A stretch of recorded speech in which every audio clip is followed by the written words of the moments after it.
Welcome to my channel, Iballdesigningdeveloper. Imagine having a list of 100 names. Would you really want to type a command for each one manually? Of course not. That's where loops become the true superheroes when working with arrays in Java. Instead of handling each element one by one, loops allow you to fly through an entire array effortlessly, performing tasks like printing, updating, or searching, all with just a few lines of code. Whether it's a simple for loop, an enhanced for each loop, or even a while loop, Java gives you powerful ways to navigate and control arrays quickly and efficiently. Today you will discover how combining arrays and loops will make your Java programs smarter, faster, and way more scalable.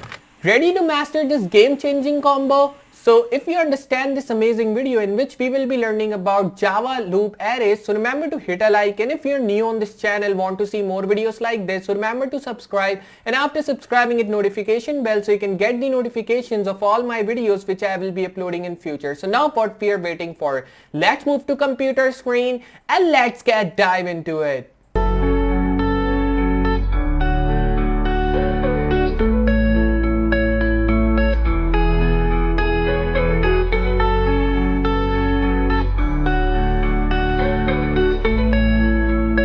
Alright, so we are on the computer screen, and like I've told you that in this video I will be telling you that what are arrays loop in Java, because we have already understand that what are arrays and how to use it, but now we need to understand if we are working with arrays loop, so what's the difference between normal arrays which we are using and the array loops which we will be understanding in this video. So if you want to loop through an array, you can loop through the array elements with the for loop and use the length property to specify how many times the loop should run. The following example outputs all elements in car array. Like if you want to loop through the array elements with for loops, so for that you can use array loops, and this following example outputs all elements in the cars array which we are using. So these are the you can say the following elements which we are using in the car arrays, like Volvo, BMW, Ford, Mazda. These are the elements which we are using here in this example of cars array. We have created one you can say an array of strings here. In this string value I have written 4 values. You can add many values you want. You can add 5 values, 10 values as you want, but I am using 4 values here.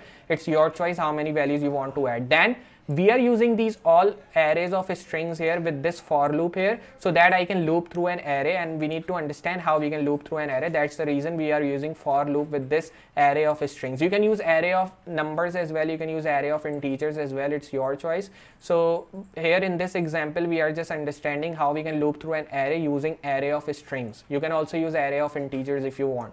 Loop through an array with for each loop. If you want to loop through an array with for each loop, so there is also a for each loop which is used executively to loop through elements in an array. So this is the syntax that how you can use for each loop to loop through an elements in array. The following example outputs all elements in the car arrays using a for each loop here. This is the example how you can use all these things in for each loop, like we are using here with for loop. So this is the example to use it with for each loop, but if you want to use it with for each loop, you can use it. I will prefer you if you are a beginner and if you are starting with this loop through an array. So for that this for loop example will be best, but I will be running all these things on these 2 examples, the for each loop and for loop. So you will be having a good understanding if you are just running, or if we are looping through an different arrays, or if we are using different arrays to loop through an array, so how we can use different loops to just loop through an array. So that's the reason I will be just using 2 loops here to just use looping through an array thing here in Java. So moving on to my NetBeans IDE, I will be explaining you that how we will be doing that and what's the purpose to just loop through an array. So this is the NetBeans IDE which we are using in this video. You can use any other IDE as well if you want, but if you are a beginner starting with Java, working on the loops and different things, so I think this text editor will be best for you. So I will be removing all these things because in previous video we have understand about arrays. If you have not checked my video out, so remember to check that video out, because if you haven't checked that video out and if you are a beginner starting with looping through an array, so it will be difficult for you. First of all, you need to have an understanding about arrays. That's the reason I am saying to check out my previous video in which you will be understanding that what are arrays and how to use it. Then after learning about arrays, you can move on to this video in which we will be understanding that how we can loop through an array with different loops like for loops, for each loop, and you can do that with do and while loop as well. But these are 2 main loops which we use when we are starting with looping through an array. array. That's the reason I am only talking about for loop and for each loop to loop through an array. So moving on to my Word document here, this is the first example that how we are using this array of strings with this for loop. So I will be copying this thing here, pasting it here. After doing that, I will be running it to check what output I am getting here. So I will be pressing right click and press run file here after pressing right click, or you can press shift and F6 as well, which is the shortcut key to run all this thing. So after pressing run file, you can just see we are getting all these 4 things printed here. And when we were just working with arrays, so we are getting all the things by index number, because we were just using index number to refer our strings. We were just getting all the values one by one printed. But here when we are using loops with arrays, or you can say array of strings with loops, so we are getting all the values of strings which we have written printed here. So you can add many other values as well you want to, and that's the reason I prefer you to use loop through an array with for loop, so that you can get all the values printed, as many as you want, and you can get all the values in one line as well. You can get all the menus in different line as well. When I'm printing this, so I'm getting all the string values which I have written in my cars variable. We are getting all the things in different lines like Volvo, BMW, Ford, Mazda, all these 4 values or 4 string values which we have written in our array, getting all the things in different 4 lines. So that's the way to use for loop, and that's the way to print all the 4 things. You can say all the 4 things exactly same as we are doing here. So if you are working with arrays and if you want to print all the things like here as we are printing like this, so you will be not getting all these things output like this when we are using it with normal arrays, or if you are working with normal arrays, you will be not getting the output like this.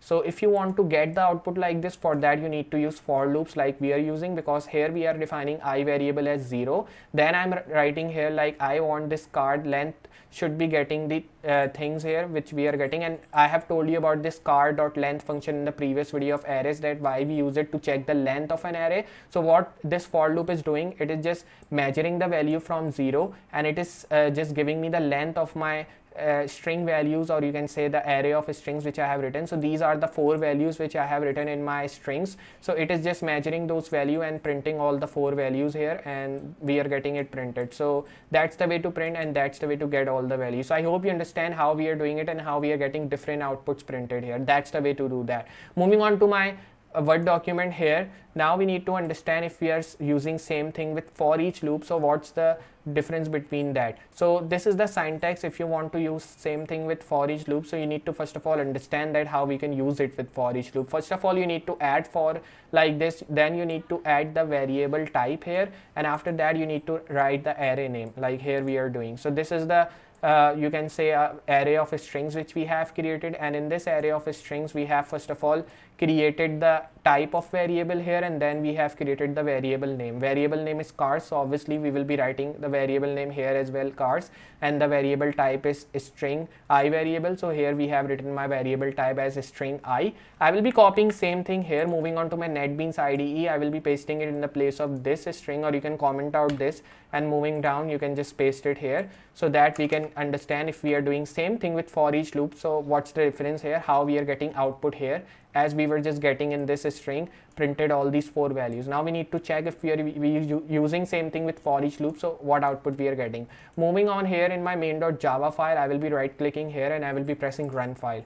After pressing run file, again we are getting all the things printed here as 4 values we want. So there is not really difference between both loops which we are using, but the difference is in the thing which we are using. If we are using for each loop, so you can just do all these things in a shortcut way, but if you are using for loop, so you need to define some other values as well, like you need to define your variable name, you need to define your index number, you need to check the length of the variable as well. So it's really big procedure when you are working with for loop.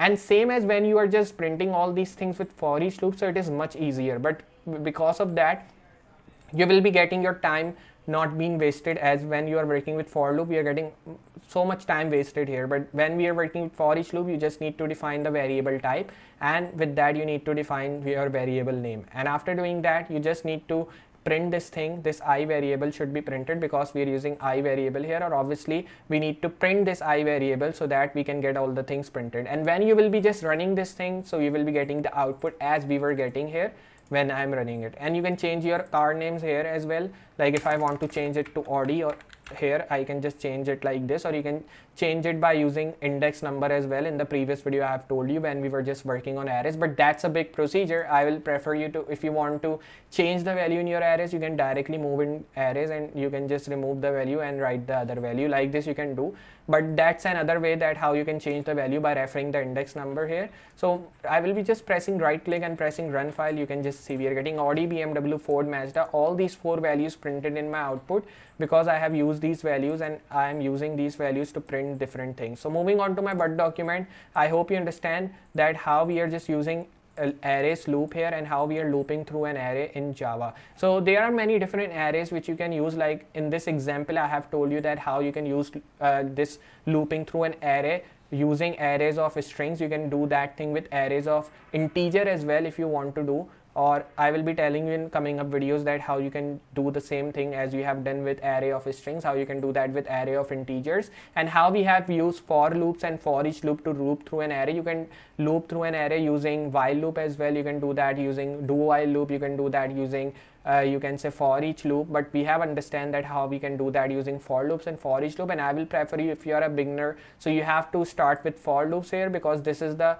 commonly used loop which we are when we are working with Java. And then when you are an experienced programmer, when you gain so much experience about loops and all that, then you can move on to for each loop and you can work with that because this is a shortcut way to use and to print all the things here with arrays when you are starting with looping through an array. But normally if you're working with loops, so I will prefer you to use for loops here because this is the commonly used loops which we are when we are working with Java. So I hope you understand how we are using this looping through an array and how we are using array loop in Java. So if you have understand this video and if you enjoyed this amazing tutorial in which we have understand that what are array loops, so remember to hit a like to this video. And if you're new on this channel, want to see more videos like this, so remember to subscribe, and after subscribing hit notification bell so you can get the notifications of all my coming up videos which I will be uploading in future. So just I will be meeting you in next tutorial or in next project using Java. So for today, goodbye.